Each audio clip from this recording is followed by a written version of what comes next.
guys, welcome to United. Welcome to another video. And Tottenham have been beaten by RB Leipzig by 3-0 in the RB Leipzig stadium.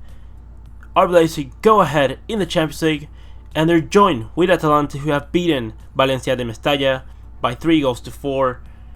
It was the night of Marcel Sabitzer and Josie Ilicic. There's a lot to talk about, and I'm very excited to have watched these games, especially the RB Leipzig game. So this is going to be a match review for the RB Leipzig game. I'm going to talk about a little bit about Josie Ilicic and Atalanta a little bit more down the road in the video, but this is mostly going to be the RB Leipzig game. How do I see them go through the things that disappointed me about Tottenham Hotspur, and what are the hopes for these teams going forward in the competition. But without further ado, let's get started lineups, and then we'll go ahead and talk about the game. RB Leipzig went with Gulati in net, a back three of Halstenberg, Upamecano and Klosterman. The wingbacks were Mukiele and Angelino. In midfield they had a double pivot with Marcel Sabitzer and Konrad Laimer. They had those two number 10s of Nkunku and Timo Werner, and up top they had Patrick Schick. And with the same formation, Jose Mourinho opted to go with Hugo Lloris in net, Tanganga, Eric Dyer and Toby Alderweireld in the defense. The wingbacks were Serge Aurier and Ryan Sessegnon. In midfield, Giovanni Lo Celso and Harry Winks. Those two number 10s were Lucas Moura and Eric Lamela. And up top you had Dele Alli. And let's first evaluate. Both managers went with the same formation, basically the same roles for both wingers. Nkunku and Werner exchanging size, same thing with Lucas Moura and Eric Lamela.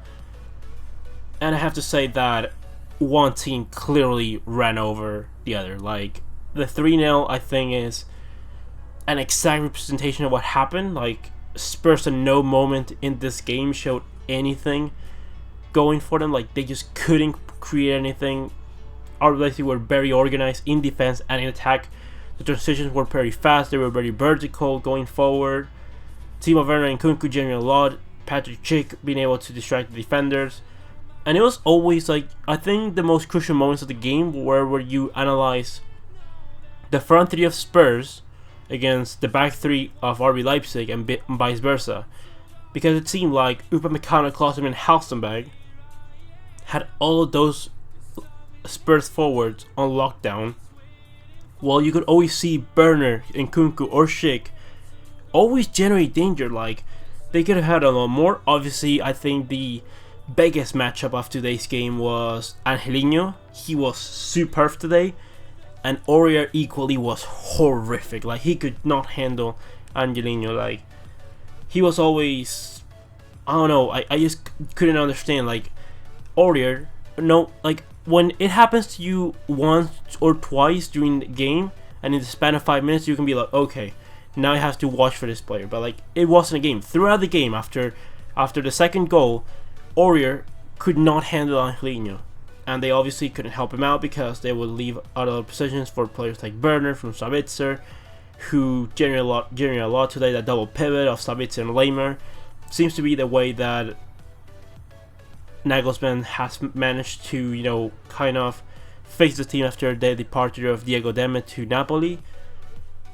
That back three is really surprising. I'm still very surprised that Klosterman is playing at center back and Mukiele at the right back that had to leave due to an injury, and in came Tyler Adams. Overall, very nice. It was very good today from RB Leipzig. I think that in terms of competitiveness, although this is like their first year in the knockout stages of the Champions League, I have to say it's very, very good. They were very solid. They seemed competitively to be very good. I was very hopeful to see what would they do if Tottenham ever threatened them, but that's the thing, they never did. And RB Leipzig, they were taking no prisoners. They were playing their game. They didn't get scared, because that's the thing that happened to Ajax last season against Spurs, and that is that as soon as Spurs mounted any amount of pressure on them, they collapsed defensively, and their attitude kind of, they became scared. Well, RB Leipzig, they were not taking no prisoners. They were very good. The attacks from Sabitzer were really good, attacking the space, really good shots, really good positioning. overall, the team was really good. I think that we'll see what's gonna happen if they can get even the better versions of Nkunku or Werner. Werner, I think, has to do more. He was very good today, but I think he needs to deliver a little more going forward. Dani Olmo and Forsberg in the bench for them is going to be very important in this kind of games where you need a change of pace, a change of dynamic. Overall, RB Leipzig didn't struggle that much in today's game, to be honest. And in terms of Spurs, I think that you have to be harsh today. I think that they weren't great. They weren't actually they weren't that bad actually in the moments of playing against attacking RB Leipzig.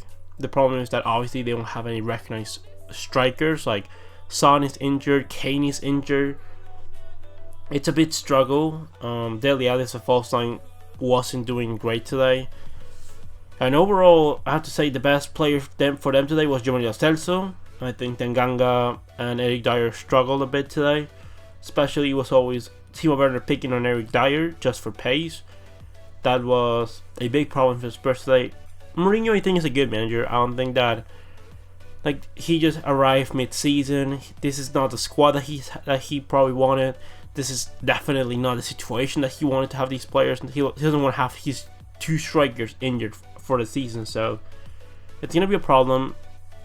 This probably will leave him space to just challenge for the Premier League, try to finish in top 4 spot. It's really important to finish top 4 spot for Spurs this season to see if they can improve. And now talking about Atalanta and Valencia, the bright spots for Valencia were that Ferran Torres was pretty good today, and Mokhtar Diakabi today was pretty horrific, I have to say. Overall, I think the only bright spot I can see from today was Ferran Torres for Valencia. Overall, Valencia haven't been doing well in the past couple of weeks. They need to finish the Champions League spot desperately. They need to do that. Otherwise, it's going to be a big struggle for them to, compete next season. And Atalanta, where they were fantastic today, as always, scoring a lot of goals. They're really leaking defense, and that's why I don't think that competitively, in the sense of the Champions League, I don't think Atalanta are going to go any farther than the quarterfinals if they are challenged against a team that is one of the favorites to go through. And not because I don't think Atalanta are not going to be able to, create danger or mount pressure against one of the big teams, but the problem is that for a team like Atalanta is that they lose so much when they go forward. Like, they are a team that this Valencia team put 3 past them, and they were very average going forward. If you put them against like Messi, against the likes of, I don't know, Vinicius, against Lewandowski, like if you put them against any of these big players, big teams that have just way better players overall, they're gonna suffer a lot at the back. They defensively are not pretty great.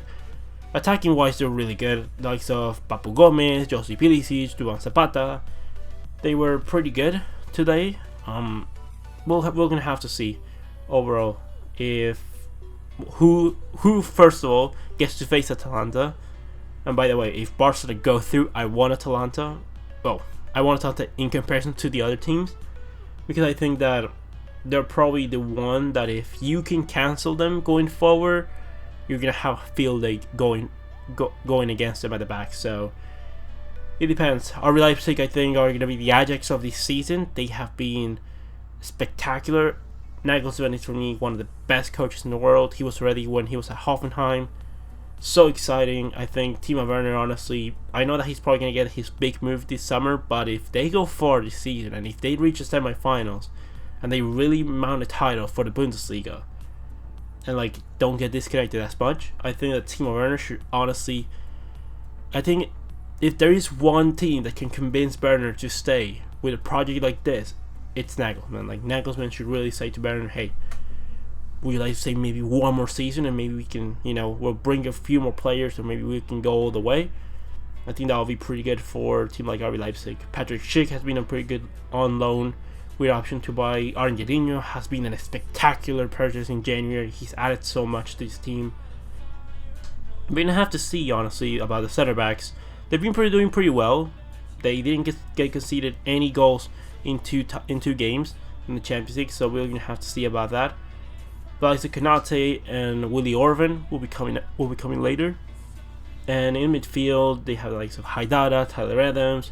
We're gonna have to see. So far, Leimer and Savitzer have been very good. We're gonna have to see how they do against a team that is, more like them. We're gonna have to see what they do against Atletico Madrid, a Liverpool, a team like Juventus, a team that has like more danger in those kind of areas. But overall, this was the team. I think that RB Leipzig for me are one of the favorites right now. They have to be.